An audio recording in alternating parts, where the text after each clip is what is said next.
ఇక డీటెయిల్ చూస్తే ఏపీలో ఇసుక టెండర్ల వెనుక భారీ కుంభకోణం జరిగింది. ఇసుక టెండర్ దక్కించుకున్న జేపీ సంస్థతో మాజీ డైరెక్టర్ వెంకటారెడ్డి కుమ్మక్కయ్యారు. ఇసుక టెండర్ బకాయిలు దాదాపు 800 కోట్లున్న వెంకటరెడ్డి నో డ్యూస్ సర్టిఫికేట్ మంజూరు చేశారు. నోట్ ఫైల్లో నో డ్యూస్ వివరాలు ఎక్కడా కనిపించలేదు. 2.5 ఏళ్లకు జేపీ సంస్థ 1850 కోట్లు చెల్లించాల్సి ఉన్నా 1059 కోట్లే చెల్లింపులు జరిగినట్టుగా లెక్కలున్నాయి. మిగతా బ్యాలెన్స్ చెల్లించకుండానే నో డ్యూస్ సర్టిఫికేట్ జారీ చేశారు. ఏపీ సీఎం చంద్రబాబు ఇటీవలే ఇసుక విధానంపై జరిపిన సమీక్షలో ఈ బాగోతాలు బయటపడ్డాయి. ఏపీలో ఇసుక టెండర్ల కుంభకోణానికి సంబంధించి మరింత సమాచారాన్ని మా ఏపీ బ్యూరో చీఫ్ రాజు అందిస్తారు. టెండర్లలో అనేక గోల్మాల్ జరిగినట్టు ప్రస్తుత కూటమి ప్రభుత్వం తేల్చినటువంటి పరిస్థితి ఉంది. గత గనుల శాఖకు సంబంధించినటువంటి డైరెక్టర్గా పనిచేసినటువంటి వెంకటరెడ్డి ఎవరైతే ఉన్నారో ఆయన గనుల శాఖకు సంబంధించినటువంటి టెండర్లలో టెండర్దారుడైనటువంటి జేపీ వెంచర్స్ ప్రైవేట్ లిమిటెడ్ ఏదైతే ఉందో దానికి సంబంధించి ఒక నో డ్యూస్ సర్టిఫికేట్ ఇవ్వడం, దీని వెనక భారీ ఎత్తున కుంభకోణం నడిచినటువంటి పరిస్థితి ఉంది. ఎస్పెషల్లీ ఇసుకకు సంబంధించినటువంటి ఏదైతే టెండర్లు ఉన్నాయో ఈ టెండర్లకు సంబంధించి గతంలో జేపీ వెంచర్స్ అనేటువంటి సంస్థ 2 సంవత్సరాల కాలపరిమితి తోటి ఈ ఇసుక టెండర్లని స్వాధీనం చేసుకున్నటువంటి పరిస్థితి అయితే దక్కించుకున్నటువంటి నేపథ్యంలో మరొక 6 నెలల పాటు ఆ ఇసుక టెండర్లను కూడా కొనసాగిస్తూ నిర్ణయం తీసుకున్నటువంటి పరిస్థితి ఉంది. అయితే దీనికి సంబంధించి జేపీ వెంచర్స్ ప్రైవేట్ లిమిటెడ్ ఇచ్చినటువంటి బ్యాంక్ గ్యారంటీలను తిరిగి ఇచ్చేయాలని చెప్పేసి ఎన్నికలకి కొద్ది రోజుల ముందు వెంకటరెడ్డి గనుల శాఖ డైరెక్టర్గా ఉన్నటువంటి ఆయన బ్యాంకులకు చెప్పడం, ఆ బ్యాంకులు కూడా ఇచ్చినటువంటి బ్యాంక్ షూరిటీస్ ఏవైనా వాటిని వెనక్కి ఇచ్చేసినటువంటి పరిస్థితి ఉంది. కానీ వాస్తవంగా అయితే దానికి సంబంధించినటువంటి కొన్ని నోట్ ఫైల్స్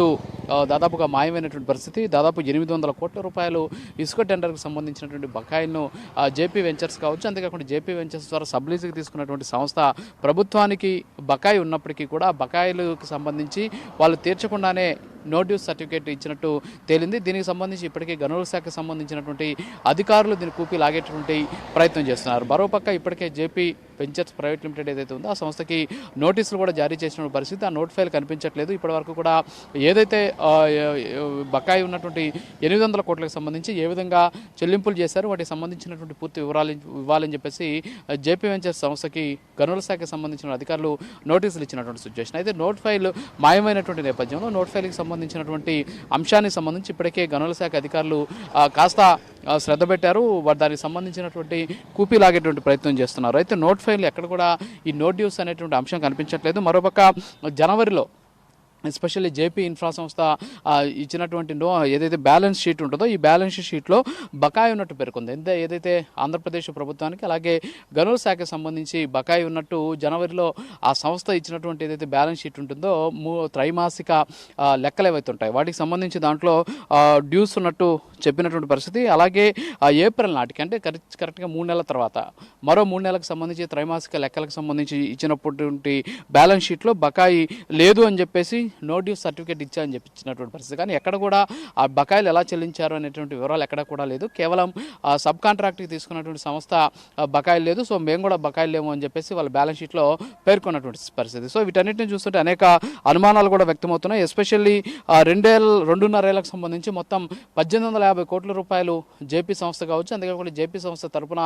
ఎవరైతే సబ్లీజెస్ తీసుకున్నటువంటి సంస్థ చెల్లించాల్సి ఉంది. కానీ 1059 కోట్లు మాత్రమే చెల్లించినట్టు తెలుస్తుంది. దాంట్లో కూడా చాలా వరకు ఏదైతే ప్రభుత్వానికి సంబంధించినటువంటి గృహ నిర్మాణానికి సంబంధించినటువంటి ఇసుక తీసుకోవడం కావచ్చు, అంతేకాకుండా కొన్ని ప్రభుత్వ కాంట్రాక్ట్ వర్కర్ల కోసం ఇసుక తీసుకున్న నేపథ్యంలో వాటన్నిటిని కూడా అందులో ఎగేసినటువంటి సిచ్యువేషన్ కనిపిస్తుంది. మరోపక్క ఇక్కడ ఏదైతే 1059 కోట్లు మాత్రమే చెల్లించి 1850 కోట్లలో మిగతా చెల్లించకపోయినప్పుడు కూడా నో డ్యూస్ సర్టిఫికేట్ ఇచ్చారనేటువంటి అనుమానాలు వ్యక్తమవుతున్నాయి. సో దీనికి సంబంధించి కూపీ లాగేటువంటి ప్రయత్నం చేస్తున్నారు. ఇటీవల చంద్రబాబు నాయుడు చేసినటువంటి ఇసుక విధానం సమీక్ష సమావేశం ఏదైతే ఉందో ఆ సమీక్షా సమావేశంలో ఎస్పెషల్లీ ఇసుకకి సంబంధించినటువంటి అంశానికి సంబంధించి ఆయన దీనికి సంబంధించి సమీక్ష చేసేటటువంటి సందర్భంలో ఈ వాస్తవాలు కూడా వెలుగులోకి చూసినటువంటి పరిస్థితి ఉంది. సో దీనికి సంబంధించి ఇప్పటికే జేపీ సంస్థకి నోటీసులు కూడా జారీ చేశారు. సో ఈ విధంగా ఇసుకకు సంబంధించి భారీ ఎత్తున మంత్రులు ఎమ్మెల్యేలే కాదు అప్పట్లో భారీ ఎత్తున వైసీపీకి సంబంధించిన నాయకులు కూడా పెద్ద ఎత్తున ఇసుక దందా చేశారని చెప్పేసి అనేక ఆరోపణలు వ్యక్తమైనప్పటికీ కూడా ఆ ఇసుకకు సంబంధించినటువంటి కాంట్రాక్ట్కి ఇచ్చిన